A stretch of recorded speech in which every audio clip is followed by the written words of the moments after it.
Let's turn our attention to Hong Kong now, where 3 days of mourning are underway following a deadly fire that engulfed a residential block on Wednesday.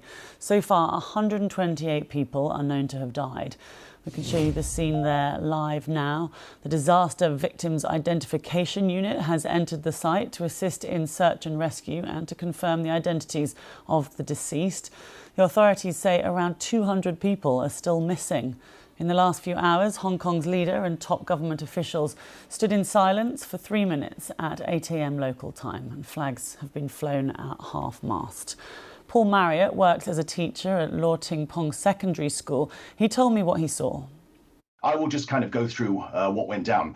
So I teach a technology subject at the school, and we do have quite a few, little fires and little smokes coming out of the hill from time to time. What happens is sometimes there are little bushfires. Sometimes people drop like lit cigarettes, and sometimes people will burn sacrifices and stuff to their idols.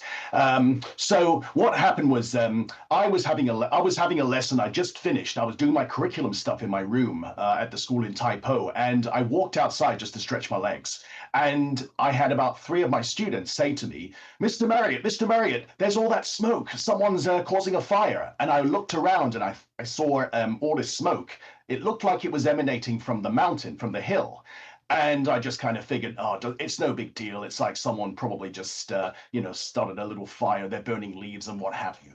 And then it wasn't until I went back to my homeroom that I got a message from my wife saying, oh, there's been a building fire in Tai Po. And I thought, oh my gosh, it must be that fire. It must be that smoke. And I went out and the smoke was billowing even more. There was literally a path of smoke in the air from our school, which was about 15 to 20 minutes walk away from the Wang Fu court. So you decided to go and have a look, didn't you? And tell me what you saw when you got there. Absolutely, yes. Right. So I got off work about 4:15 and I kind of made a beeline towards the smoke, and you couldn't miss it for the world. So what I did was I walked over. It's actually there's a place near the train station which has a view of the Wang Fu court. And there were literally loads of people taking photos and taking videos. And 2 things, a lot of people. And it was just extremely surreal. What we saw, it was just the building was smoking, it was burning. We couldn't do anything except just watch. And what I had just witnessed, of my 14, 15 years of working in Tai Po, it's one of the most horrific things that I have ever encountered. And, being a Hong Konger, being born here and, living here most of my life, it really, really hits home. And my heart really goes out to all the victims. We're now in the 3rd day, and oh my gosh, words can't even describe it. It was awful. Yes. A number of years ago, we had a fire here in London, the Grenfell Tower fire. You probably heard about. I covered that. Yes. I know about that. Yeah. What was so striking about that was watching the flames going up the side of the building and all the issues with the cladding, this flammable cladding, and looking at the images there of Hong Kong. The last few days, it's really been striking that sort of almost a similarity of the way the fire was spreading up the side of the building. And as we were talking about with our correspondent before we came to you, there's issues, everyone talking about the bamboo scaffolding and this green sheeting almost, isn't it, that's on the outside. Netting, is it? Yeah. Yes. And, yeah, well, it's got a few names, yeah. Yeah, so tell me what people have been saying about that and their concerns. Well, it's like there's been a lot of debate online about it. We're now into the 3rd day or even the 4th day. Here's the thing. Bamboo scaffolding has been used for many, many years in Hong Kong, as long as we've been alive, so to speak. And we've never really had a great deal of cases or news reports of bamboo scaffolding all of a sudden igniting and making the fire even worse. So, there may have been a time where I might have mentioned that maybe bamboo scaffolding, sort of fueled the fire. But now I'm slightly indifferent about it. That's Paul Marriott there. Well, let's speak now to our correspondent Joyce Lee, who joins us now live from Hong Kong. Can you talk us through what is happening there right now at the moment? So right now, I am surrounded by people from, different neighborhoods are coming here to this community. People are wearing black outfits and bringing flowers and paying respect. It's a very heavy atmosphere, and a lot of people are in tears and still in disbelief that this kind of deadly tragedy could happen in Hong Kong.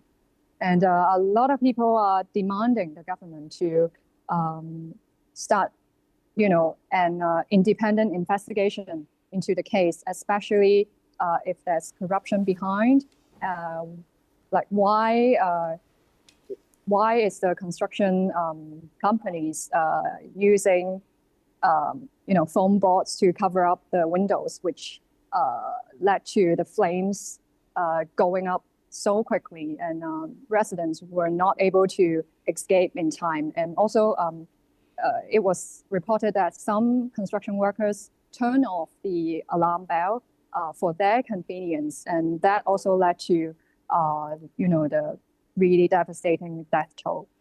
So yes, some of the fire alarms in the building had been switched off, you're saying. And or did you say that it's the foam boards on the windows that people are blaming for the spread, rather than, as I was talking to with that eyewitness talking about the bamboo and the netting on the outside of the apartments? Are you saying that people are blaming more this boarding that was on the windows? Yes, because the foam board are clearly flammable. Hong Kong has been using bamboo scaffolding for decades or even hundreds of years. So and we built the whole city with bamboo scaffolding, and people don't really think that bamboo is the one to blame. Instead, it's the foam boarding and also the misbehavior of the construction companies and alleged corruption behind the scene. And actually, the one of the construction companies was, had a lot of track record of, bad dealings behind the scene, and people are questioning why, why are they allowing this kind of company to, continue doing all this grand construction work, around different places in Hong Kong, and people are worried that the same kind of tragedy would happen in other neighborhoods as well. So there is a citywide inspection in different construction sites right now, and some of the sites are taking down the safety nets, the nettings, as well as foam boards. So Okay. people are closely monitoring what would be the investigative reports from the government. We're seeing that the Disaster Victims Identification Unit has entered the buildings today. And also, as we're talking, we've been looking at pictures of people sort of sleeping out on the streets in duvets and things like that. Where are all the people who've been evacuated from the building? They've been displaced now. Where are they at the moment?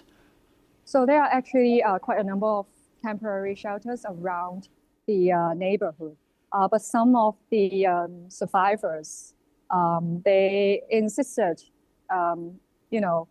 sleeping outside or sitting outside because they still hope that there would be news, whether their loved ones, dead or alive, they want to be there and, just be close to their home.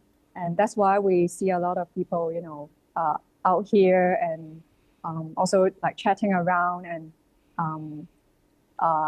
people are coming in, from other neighborhoods to just be here and encourage the survivors to stay strong. And a lot of donations are pouring in, a lot of free food, free drinks, and also like medical supplies and personal hygiene supplies are here for free for the survivors and also for the neighborhood. So we see a very strong sense of unity after the tragedy.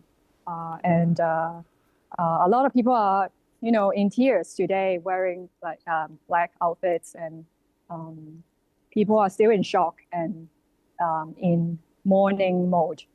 Yeah, of course. Well, thank you very much, Joyce Lee, for us there in Hong Kong.